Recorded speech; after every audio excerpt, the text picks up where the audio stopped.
Bom, a paraxá dessa semana é a paraxá Hukat, e ela vai tratar de vários assuntos, né? E o primeiro assunto que a paraxá vai tratar vai ser justamente sobre alguns tipos de mandamentos. Então, como a gente sabe a Torá, né? A Torá, ela diz, né, relata os 613 mandamentos, os positivos e os negativos que a Hashem deixou. E nessa paraxá não é diferente, ela também vai retratar algumas mitzvot, né, alguns mandamentos. E o Midrash começa explicando alguns tipos de mitzvot, alguns tipos de mandamentos. Né? Então, o Midrash fala que você tem os mandamentos de mitzpatim, que é justamente as leis civis, né? De não matar, não roubar, que são as leis para as pessoas poderem conviver, não roubar, né? Para as pessoas poderem conviver em harmonia na sociedade. Então, são as chamadas mitzvot civis, né? As leis civis.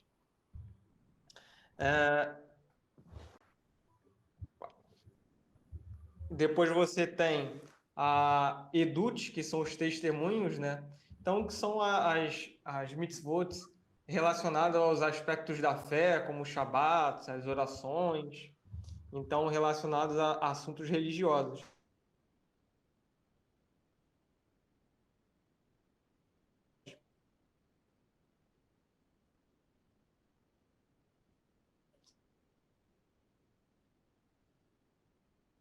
E por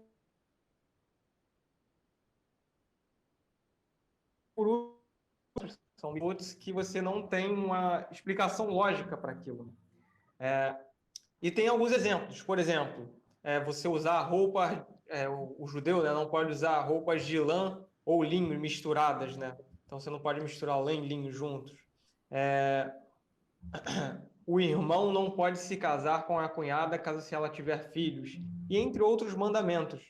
O mandamento também da vaca vermelha, né? Que as cinzas da vaca vermelha seriam utilizadas para purificar uma pessoa que estivesse impura. E o Midrash fala que essas leis elas não têm uma explicação lógica, não tem uma cronologia, não tem algo que você consiga montar uma lógica na sua mente para você poder explicar por que você está fazendo aquele mandamento. E o Midrash fala o seguinte: o Midrash fala que esses mandamentos são justamente os mandamentos que o Yetzer Hara mais vai atacar a pessoa. Porque as outras pessoas que não seguem o Beninoa ou não seguem o judaísmo, como nós, elas vão perguntar: bom, mas por que você tem esse mandamento? E não tem uma explicação lógica para esses mandamentos. Então, o Midrash fala que esses mandamentos são os mandamentos que o Yetzer Hara utiliza para mais afetar as pessoas, né?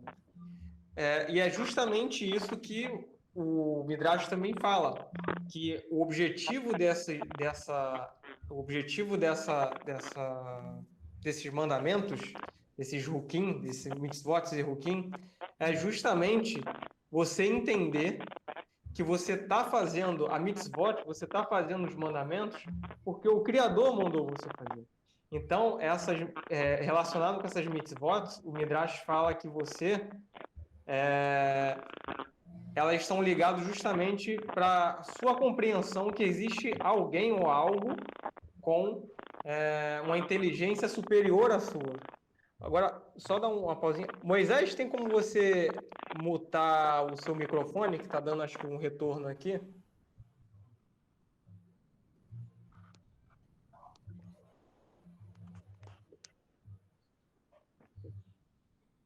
É só. Ah, valeu, obrigado. Então, como eu estava explicando, então essas mitzvahs de Hukim, elas estão relacionadas justamente com isso, com a nossa compreensão que nós não podemos saber tudo. E o Midrash fala que é por isso que o Yetzer Hara é afetado, ele nos instiga com esses mandamentos, porque o ser humano ele quer entender tudo. Só que existe mitzvahs, existem mandamentos que nós não entendemos. Nós temos que aceitar que existe algo acima da nossa inteligência que nós devemos seguir. Então, é por isso que existem esses mandamentos de Hukim, né? Que não tem uma explicação uma explicação lógica, né? E o Midrash começa falando justamente dessas mitzvot de Hukim, né? Que não tem uma explicação lógica. Ele fala que o rei Salomão, ele trabalhou muito, né? O rei Salomão, como a gente sabe, foi o homem mais inteligente, né? Mais sábio, um dos mais sábios de todos. E ele trabalhava muito para poder entender uma lógica por trás dessas mitzvot, né? E algumas, o Midrash fala que ele conseguiu tirar uma lógica por trás de algumas dessas mitzvah de Hukim. Porém, ele não conseguiu entender, ele falou que estava além da sua compreensão, que era a mitzvah da vaca vermelha, né? Que é onde as cinzas purificam, as cinzas da vaca vermelha vão purificar as pessoas que estão impuras, né? Mais à frente a gente vai falar sobre isso. E o Midrash fala que o rei Salomão ele é extremamente inteligente, né? O rei Salomão ele é tão inteligente, o Midrash fala, que ele superou Adão com a relação com os animais, porque Adão falava com os animais, o rei Salomão também falava. E o Midrash fala que ele conseguiu superar Adão nesse aspecto. Ele superou Abraão na astronomia. Então, Abraão ele gostava muito, né, de estudar as estrelas, e Salomão também gostava muito e superou Abraão nesse aspecto. E por último, ele superou também Yosef. Yosef também era um grande comerciante na parte de negócios, né? O Midrash fala que o rei Salomão, conseguia barganhar muito bem, não é à toa que ele conseguiu manter a paz naquele momento, né? Justamente por conta dos negócios que ele conseguia fazer, né? Ele tinha uma oratória muito boa, né? Onde ele conseguia conquistar as pessoas, uma política também muito boa. E não só isso. O Midrash começa a falar um pouco, né, do ritual da vaca vermelha, então ele especifica como que é esse ritual, como que ele acontecia. É um ritual bem diferente. A gente vai ver, realmente parece que é algo que não tem lógica no Midrash. Ele diz toda a sequência. Mas, resumindo, para que seria utilizada as cinzas da vaca vermelha? Elas seriam as cinzas, né? Quando a vaca vermelha ela seria encontrada, ela era sacrificada e as cinzas delas eram misturadas em uma água limpa, e essa água era utilizada para poder purificar os sacerdotes e as pessoas que estivessem impuras, né? O Midrash fala que até hoje só foram encontradas, desde a época de Moisés, desde a época que Hashem deu esse mandamento da vaca vermelha, só foram encontradas 9 vacas vermelhas. E a 10ª vaca vermelha, ela vai ser encontrada na época de Mashiach, né? E o Midrash também especifica quais são os requisitos para você considerar essa vaca apta, né? Como essa vaca vermelha, né? O Midrash fala que, por exemplo, dessas requisições, né, que a vaca teria que ter, ela teria que ser uma vaca vermelha, mas ela não poderia ter nenhum pelo de outra cor. Então, se a vaca lá, você olhando, aparentemente a vaca seria vermelha, mas você encontrou um pelinho dela branco, então ela já não serve, ela já não é totalmente vermelha. E o Midrash traz outras especificações também sobre essa mitzvah da vaca vermelha. Logo depois ele fala das purezas, né? Já que está falando que a vaca purifica, né? As cinzas da vaca vermelha junto com a água vão purificar as pessoas que estiverem impuras. Ele começa a falar dos recipientes, né? Então o Midrash fala bem brevemente como que um recipiente ele se tornava impuro ou puro.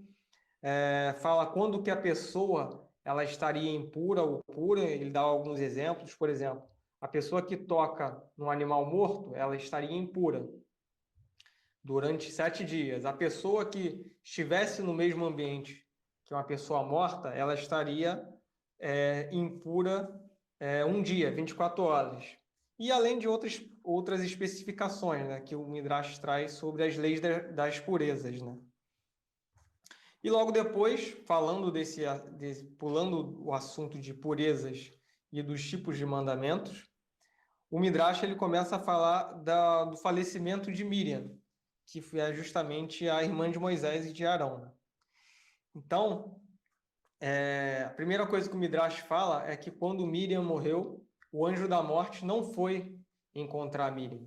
porque Miriam era tzadeca, ela estava num nível espiritual muito alto, então quem foi buscar a sua alma não foi o anjo da morte, e sim o Criador. Então o Criador veio e recolheu a alma, os anjos vieram e recolheram a alma de Miriam, mas não o anjo da morte, né? O anjo da morte já não tinha mais poder sobre Miriam, por conta do seu nível elevado espiritualmente.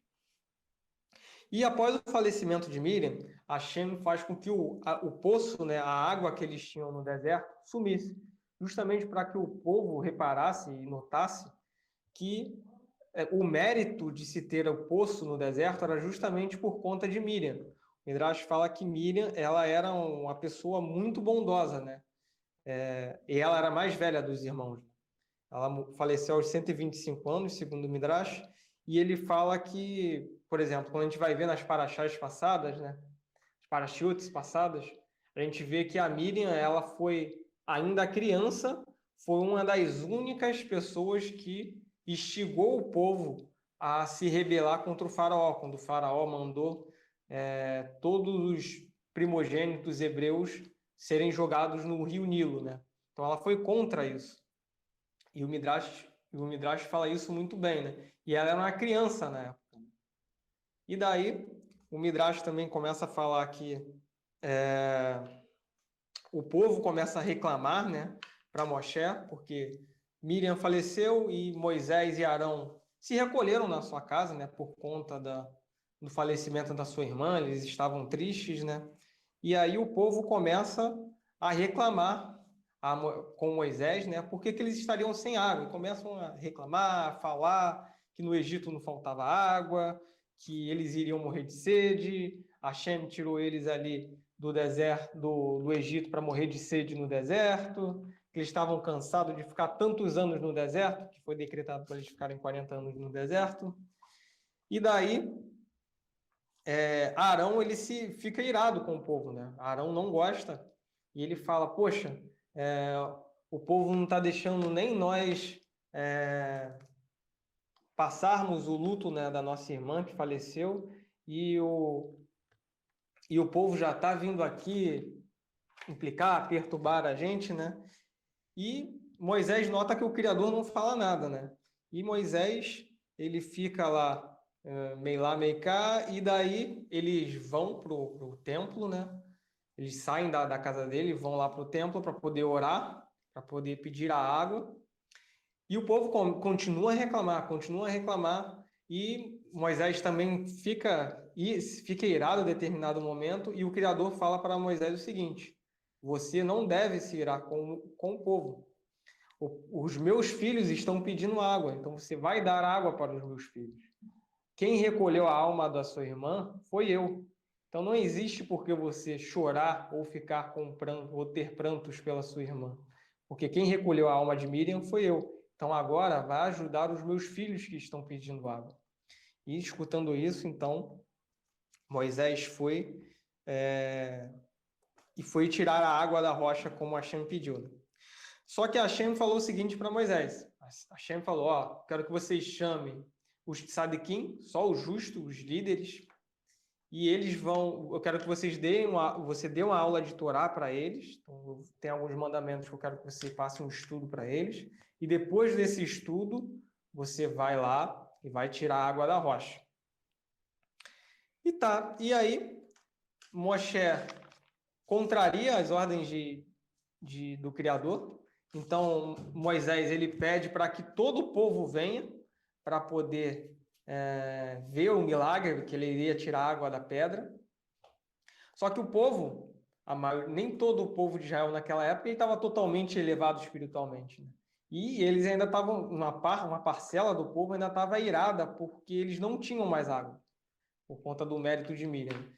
Então, quando Moisés vai começar a dar aula, o Midrash relata que eles começaram a falar, a reclamar, e Moisés começa a ficar nervoso, e o Midrash fala que quando o sábio ele fica nervoso, a Shekhinah, né, a presença divina, se afasta dele.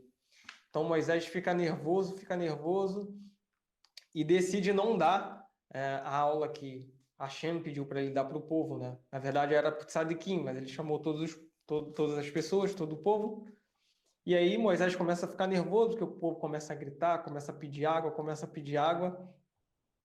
E aí tem algumas rochas, e Moisés fala que vai tirar água daquela rocha específica. E aí o povo fala, debaixo dessa rocha já deve ter água para ele ter escolhido essa rocha. Eu quero ver se você tirar daquela ali. E Moisés fica nervoso porque ele não sabia se tinha que provar ou não para o povo, se ele tinha que tirar água daquela rocha ou da outra. E o Criador, a presença divina do Criador se afasta dele, porque ele fica nervoso. E aí ele não sabe o que fazer, então ele decide bater na pedra que ele escolheu. Porém, quando ele bate na pedra, a pedra não sai água da pedra. E o povo começa a rir e a zombar de Moisés. E Moisés se ira, pega e bate 2 vezes na pedra. E aí, contra o Midrash, que Hashem faz a água sair da pedra, não só dessa pedra, mas das outras pedras também, levantando as outras pedras que estavam do lado para poder mostrar que foi o Criador que estava fazendo aquilo ali. E Hashem, ele se ira com Moisés, né? Então, Hashem fala que Moisés o desobedeceu, né? Porque Moisés, ele não seguiu as ordens que Hashem tinha dado, né? Então, ele não seguiu tudo conforme Hashem tinha falado e ele ficou inseguro na hora de tirar a água da pedra. E não só isso, Hashem também se ira com Arão, né? Então Hashem fala, como você não ajudou seu irmão, só ficou olhando, só ficou estarrecido com o povo gritando, não tentou também acalmar o seu irmão, você também vai ser punido. E os dois será decretado sobre vocês dois que vocês não vão mais entrar na terra de Canaã. Então, Hashem dessa forma decreta que tanto Moisés quanto Arão, eles não iriam entrar na terra. E daí o Midrash também traz uma explicação do porquê que isso aconteceu, né? Bom, a gente vai pensar, mas algo tão simples assim, né? Poxa, era só uma coisa, sabe? Moisés acertou tanta coisa e errou nessa, e o Criador não deixou ele entrar na terra de Canaã. Poxa, que absurdo isso, aquilo. E o Midrash fala o seguinte, o Midrash fala que Moisés teve essa punição para uma pessoa normal, para uma pessoa que não está no nível espiritual tão alto, talvez isso passasse sem uma punição. Mas como Moisés ele tinha um nível espiritual muito grande e ele estava conectado de uma forma com o Criador tão sublime, tão próxima do Criador, qualquer dúvida, qualquer erro que ele vai cometer é algo muito grande, porque ele tem uma convicção maior, ele tem um nível de consciência muito mais apurado do que as outras pessoas. Então, por conta disso, Moisés foi decretado sobre Moisés e Arão, ambos tinham um nível espiritual muito alto, né? Que ele não entraria na terra de Canaã. E logo depois, o povo já estava, segundo Midrash, são 37 ou 38 anos já no deserto. E aí eles decidem, Hashem dá o caminho para eles, eles estão próximos a Edom, né? Os edomitas são os parentes de Esav, né? O irmão de Yitzhak. Então, eles estão muito próximos, e se eles atravessarem Edom, eles já estão em Canaã. E daí Moisés vai e manda uma carta, né? Manda os seus melhores mensageiros para Esav, e ele manda presentes também para os edomitas, e fala que ele queria atravessar a terra para poder chegar em Canaã. E daí o rei dos edomitas não aceita isso, né? Fala que os descendentes de Moisés roubaram o mérito que Esav tinha, e eles não iriam aceitar que eles atravessassem. E daí Moisés insiste mais uma vez, Moisés fala, olha, pode ficar tranquilo, nós vamos te dar dinheiro para poder, ouro, né, bens para atravessar a sua terra, o nosso pasto vai ser amordaçado para eles não comerem nada da sua terra. Nós vamos pagar pela água que nós estivermos bebendo durante o caminho da sua terra.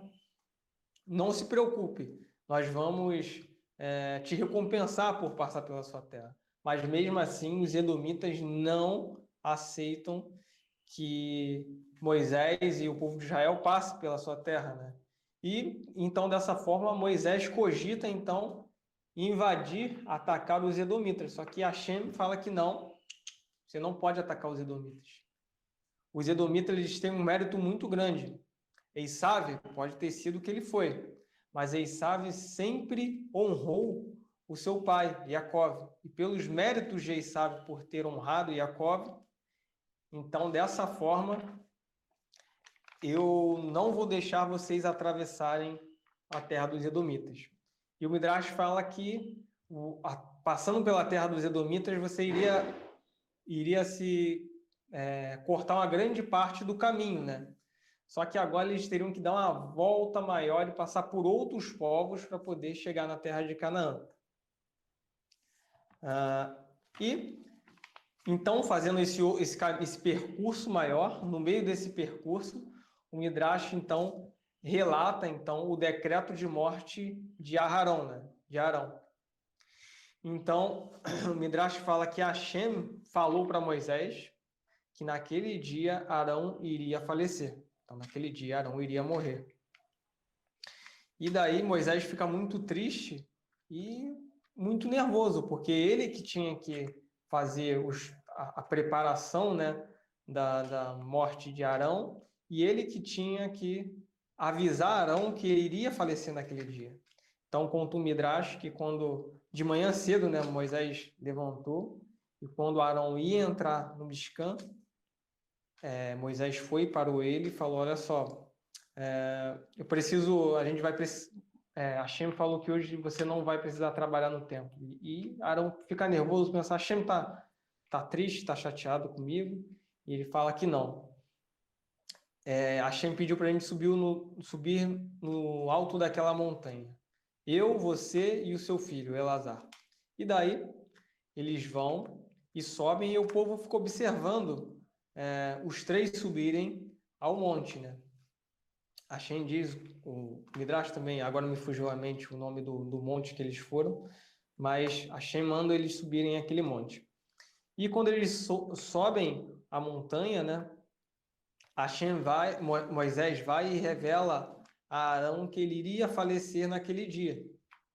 E, segundo o Midrash, Arão ele não fica nervoso porque ele vai morrer naquele dia, e nem fica triste, ele simplesmente aceita o decreto que Hashem fez sobre ele.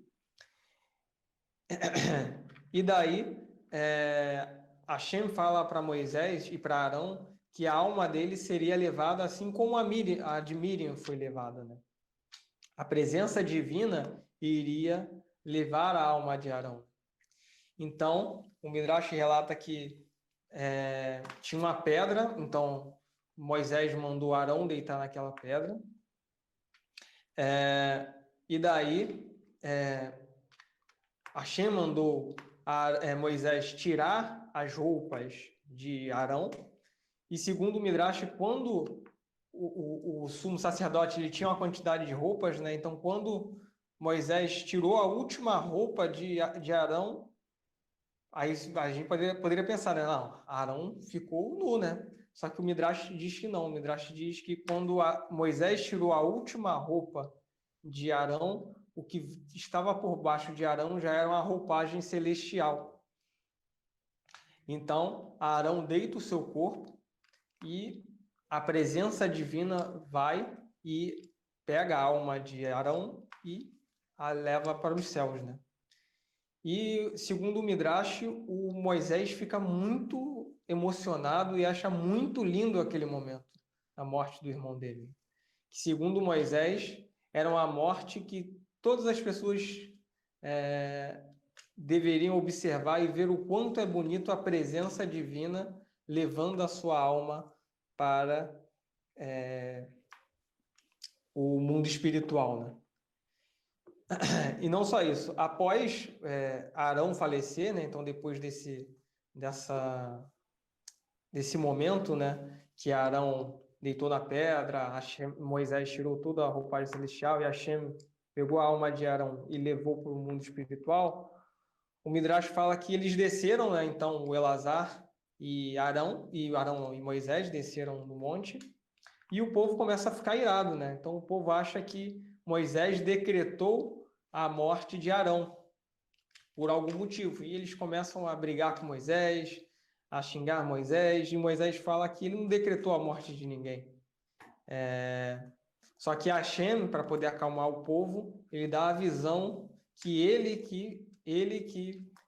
pegou a alma e levou a alma de Arão para o mundo espiritual, né?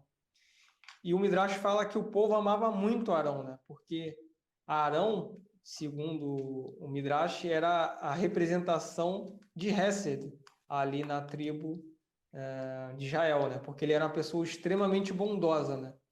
O Midrash fala que quando ele via dois amigos discutindo, brigando por qualquer assunto que seja, quando esses amigos iam para casa, né, ele chegava até em um amigo e falava que o outro amigo estava muito triste e tinha se arrependido, e também ia na casa do outro e falava a mesma coisa, aquelas pessoas voltavam a ter a sua amizade.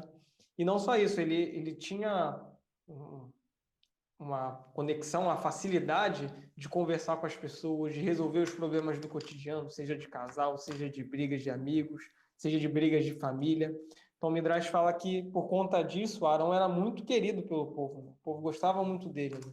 Porque ele tinha uma conexão muito próxima com o povo. Logo depois de decretar, de ter a morte de Arão, o Midrash começa a falar, então, de algumas batalhas, né, que o povo de Israel teve naquele momento, né?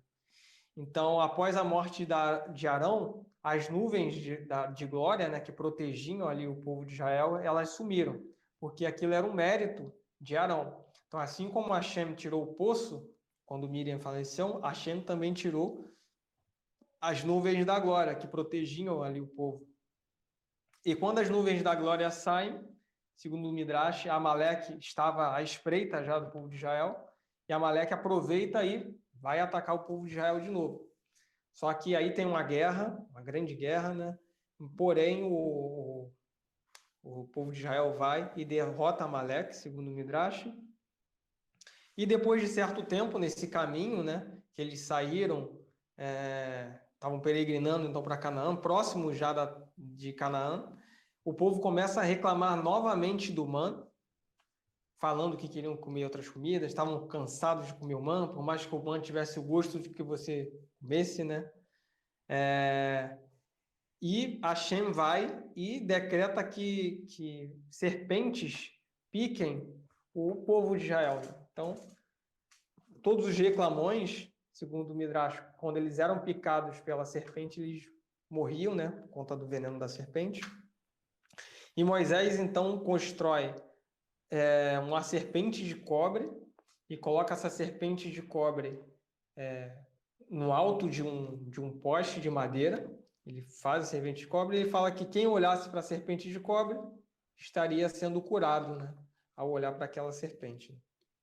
E tem várias explicações do porquê a serpente de cobre, né? Por que ela ficava no alto? Segundo o Midrash, ela ficava no alto para as pessoas olharem para o alto, não se desesperarem com seus problemas e notarem que Hashem está com ele em todos os momentos, né? Então, por isso que eles tinham que olhar para o alto, né?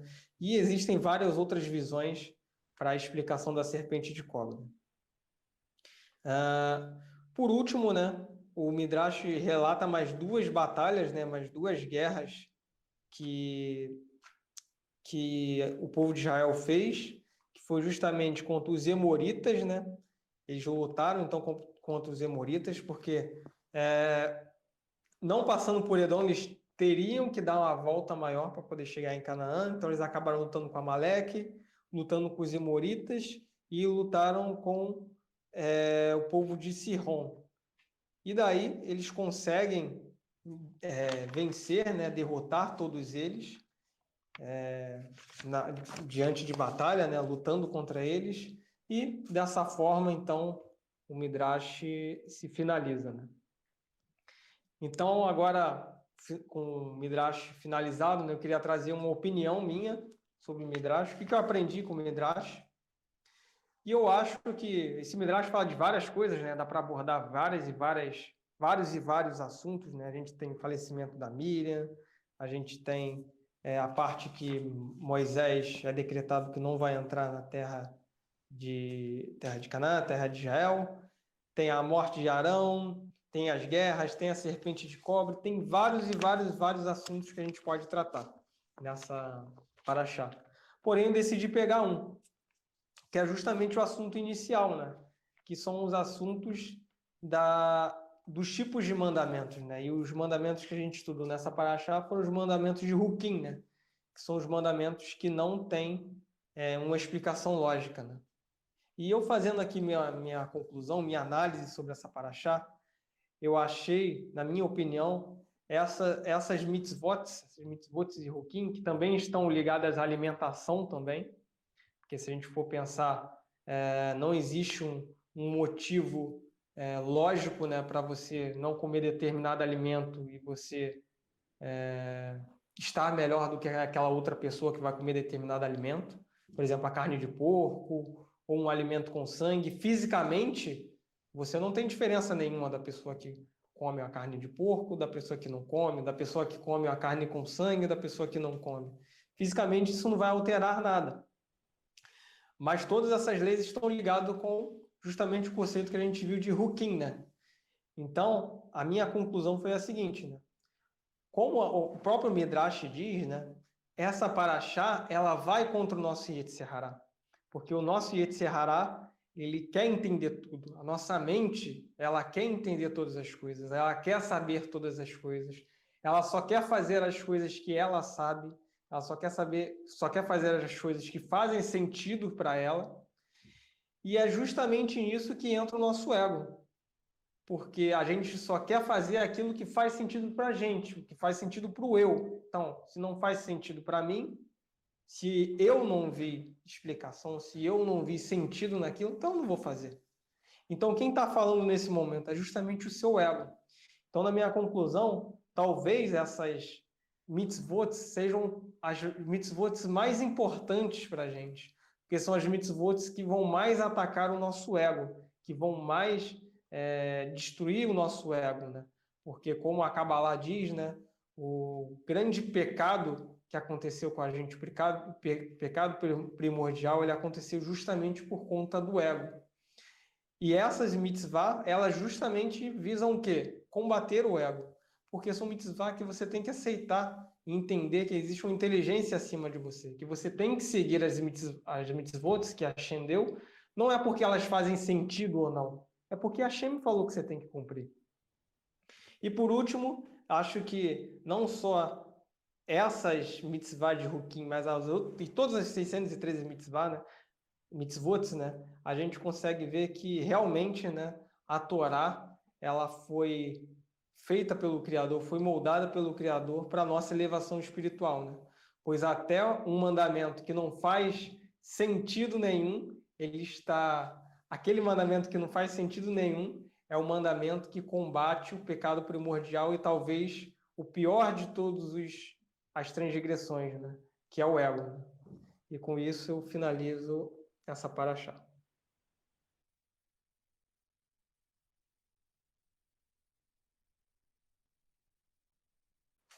Se alguém quiser falar alguma coisa, pode falar.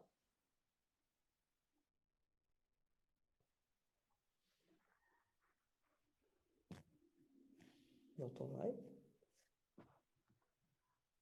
Ah, tá.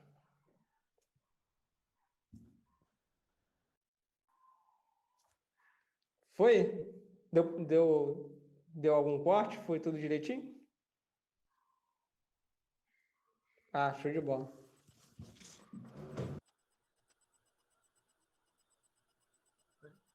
A internet tá melhor do que sexta-feira passada. Graças ao Criador. É. Mas Para mim está tudo perfeito. Alguém quiser perguntar alguma coisa?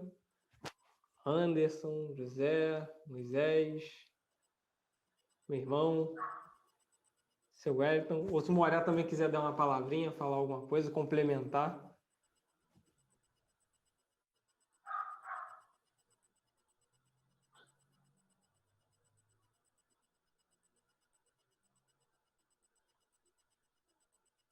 Anderson, você não tem nada para falar não, Anderson?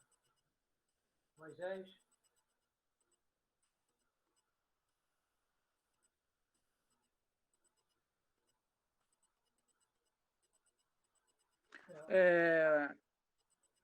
Eu queria te fazer uma pergunta.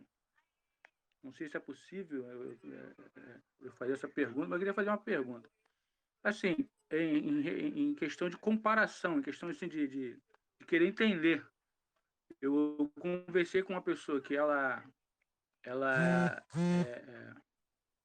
é católica e ela usou justamente essa parte aí da cobra para justificar que a questão da adoração, né? Idolatria, quando você olha, é como se você estivesse adorando. Eu queria saber o seguinte, se realmente se encaixa nisso, eu sei que não se encaixa, mas assim, eu queria saber essa explicação melhor para poder entender um pouquinho melhor. Se encaixa ou não se encaixa? Na verdade, não, porque o que Moisés fez ali com o povo, ele não estava querendo mostrar para o povo que se você orasse para aquela cobra, se você se voltasse para aquela cobra como uma divindade, você estaria curado, né? Que é o que o católico faz com as imagens, né? Então, ele olha aquela imagem, o santo, na visão dele, né? Eles acreditam que orando para aquele santo, orando para aquela pessoa, né, que eles acham que foi muito elevada no passado, às vezes até foi realmente uma pessoa muito elevada, mas eles acham que orando para aquela pessoa eles vão se elevar, ou aquela pessoa vai falar com Deus para eles. Bom, mas esse não foi a intenção de Moisés, né? Porque Moisés não mandou ninguém adorar a serpente, né? Uma explicação que a explicação mais profunda, né, que até a Kabbalah dá, é justamente na palavra também de cobra, né, que quer dizer nahash, né? Então, na verdade, o que Moisés estava querendo mostrar ali para o povo é que a cura, ela, assim como na serpente, né, você é picado pela serpente. Onde que está a cura da picada? Onde está a cura do veneno? A cura do veneno da picada é no próprio veneno da serpente, né?